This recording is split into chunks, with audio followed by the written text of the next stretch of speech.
Now, Prince Edward is the first royal to comment since the latest release of these Epstein files. What has he had to say?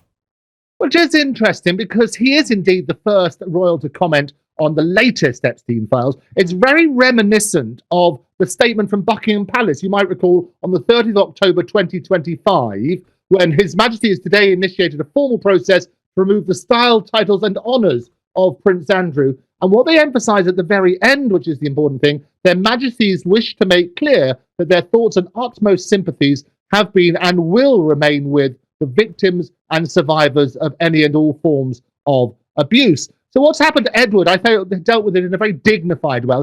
He was speaking at the World Government Summit in Dubai on Tuesday. The Duke of Edinburgh, and that's his full title, 61, he was questioned about the latest Department of Justice release of the files, over 3 million documents, you will recall. And what he said, well, look, with the best will in the world, I'm not sure this is what the audience probably the least bit interested in that. No, probably not the least bit interested in that. They all came here to listen to education, solving the future. But no, I think it's all really important always to remember the victims. And who are the victims in all this? A lot of victims in this. So slightly nebulous terms, but he's again emphasising, as their Majesties did, that we should focus on the victims. Certainly some people who claim to be victims are Beatrice and Eugenie in all of this, which we'll speak about a little bit later. Yes, I want to get your thoughts on what Beatrice and Eugenie have potentially had to say. Of course, what we're feeling for them at the moment.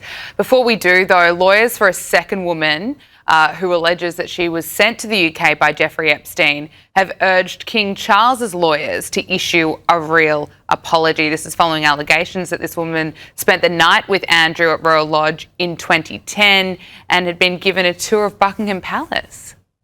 It is extraordinary, isn't it? And we've been talking about this previously as well, is that the amount of grace and favours and sort of benefits that Andrew used to give to Epstein and the various people trafficked by Epstein, including tours of Buckingham Palace and so on and so forth. And that's what some of these 3 million documents have revealed, is the extent of that access. But yes, indeed, a second woman, as predicted, and there will be more revelations, I can guarantee, as people continue to comb through those 3 million documents. But a second woman has come forward. She says that she was sent to the UK by Jeffrey Epstein for a sexual encounter with the then Prince Andrew. And again, this time they put the pressure on the King Charles lawyer, to issue a real apology. And no doubt that real apology, they would want to come with some sort of financial settlement. And the reality of this is that, and people have made this point, is that if people were coming in and out of Buckingham Palace, then the security, other people would know. It's not that easy for people to get into. There are protocols to be looked at. And so questions need to be answered. Who knew what, when? That needs to be looked at. But certainly this is, lawyers have come out representing yet another person claiming to have been trafficked. They were apparently in their 20s at the time. So we should also point out that Andrew continues to deny any wrongdoing.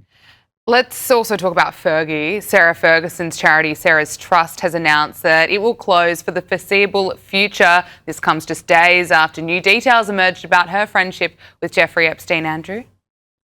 Well, it is extraordinary. I mean, and it's quite sad. We spoke about it last year, is that lots of the charities instantly distanced themselves from Fergie, as she's known, as more and more of these revelations came out about the extent of her relationship. Perhaps the most shocking thing of all, Gabriella, is the timing on this, because she denied any sort of contact with Epstein. And what happened is, after his conviction and imprisonment for his offences, she was still in contact. That's what the latest revelations show. Shocking. And it is completely shocking. And what's happened, so the Sarah's Trust, and this is the sad thing about it, because it was doing good work. It was established in 2020, and this is what they say. It's dedicated to supporting frontline grassroots work to address the humanitarian and environmental crisis, the hunger crisis, and issues perpetuating cycles of extreme poverty.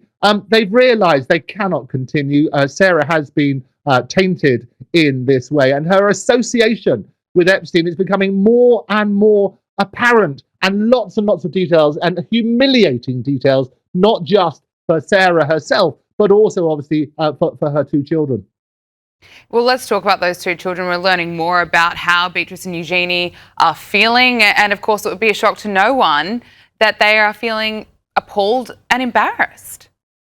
Well, they're actually aghast, appalled, and embarrassed about what's emerged. Now, it's always embarrassing when your parents do terrible things, but in the circumstances, it is even worse. And it's not just what's being revealed about the extent of Andrew's relationship, and also those terrible pictures which are shown with Andrew on all fours next to a female on the ground, and various other things. The context of that, we're not entirely sure, but clearly it's not an image that you'd want published everywhere. But also, you've got the plunged further humiliation about embarrassing details about Sarah herself.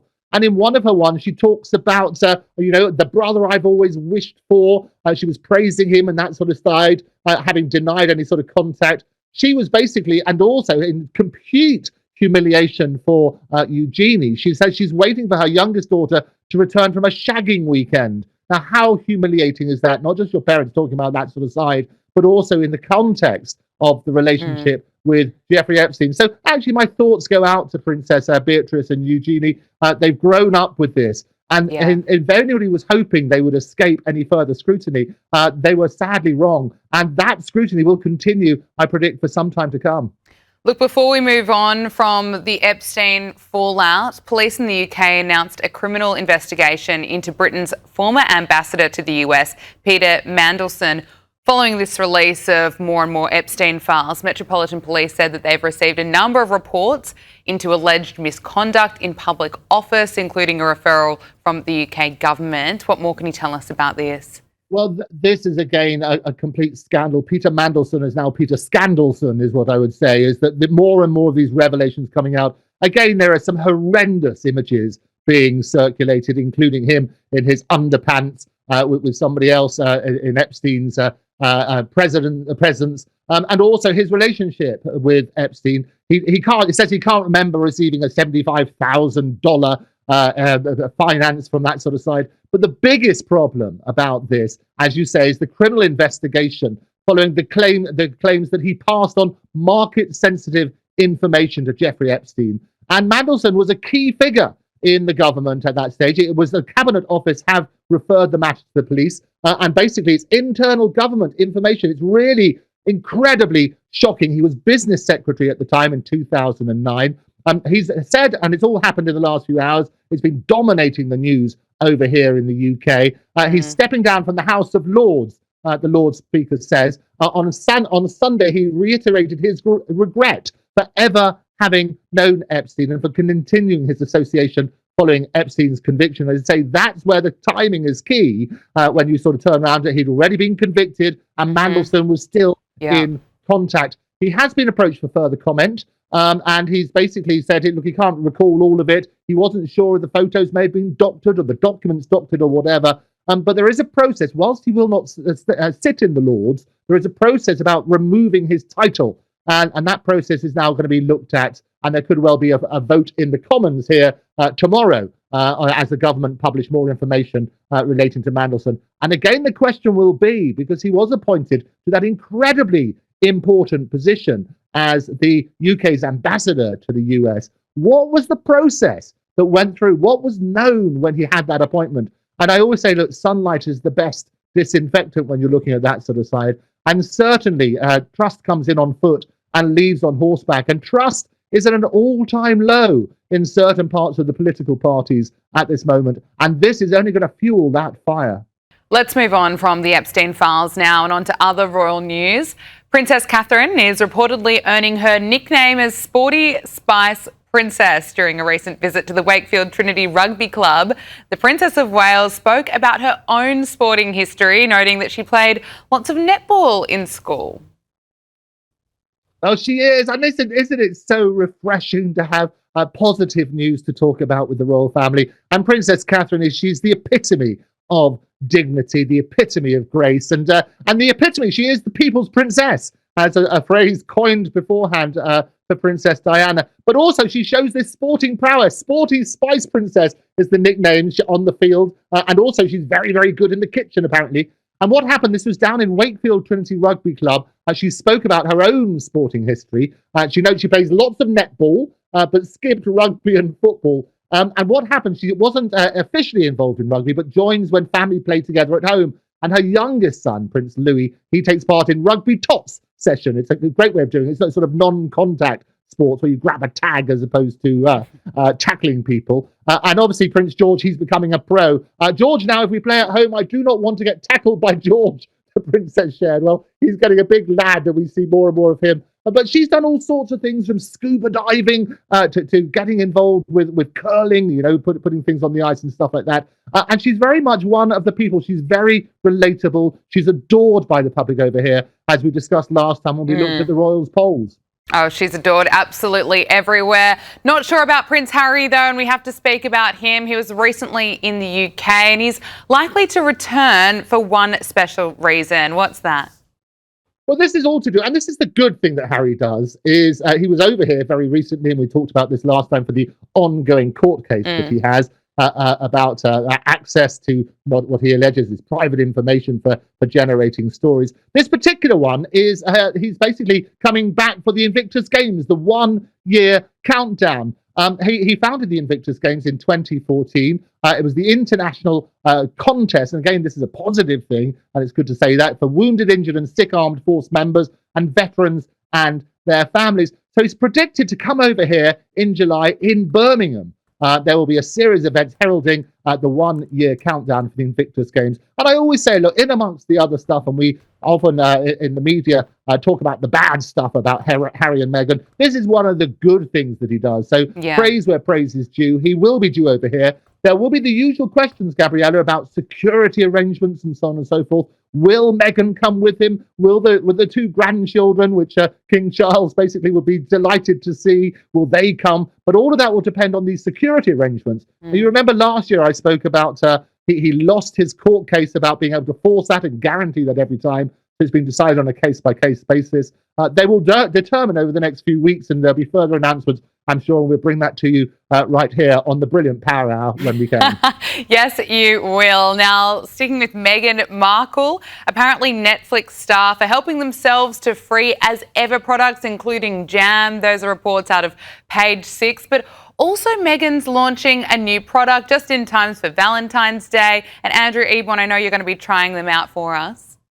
Oh, well, I do, and I tried the jam. Well, as I say, it was spam jam or scam jam, because you couldn't call it jam because it didn't have the right amount of sugar and things like that in it. And I actually quite liked it. It was a bit bitter, like some of the comments that were made about the product. But they are eye-watering in terms of cost. What's happening about the excess product, if you like? Netflix starts to be helping themselves to these as-ever products in their streamer's Los Angeles office, and they're filled with all sorts of wares that what's happened. Apparently there are storage rooms full of this stuff, and some people are walking out with them with these wonderful flower petals and so on and so forth. And I was looking at the figures about how many were actually involved. I mean, thousands and thousands of these products. Apparently this were meant always as gifts and for promotional purposes, which is what happened. But I was looking at the website today, the As Ever, and we've got Valentine's Day. I know you're all saving up, and I will act surprised when my gifts arrive in the post. But what happens? I was looking at the As Ever products. Here we are.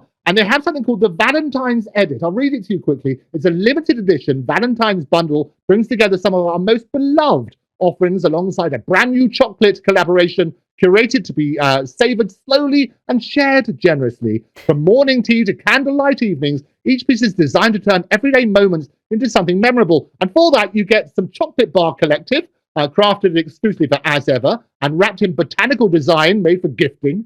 You get paired with our strawberry and raspberry spreads, presented with keepsake packaging. We've looked at that as well. And also, you made to linger longer after the last spoonful, and you get a pour of hibiscus tea. Adds a floral, gentle, tart note, while flower sprinkles. You have to have those, don't you? Of course. Invite a playful finishing touch.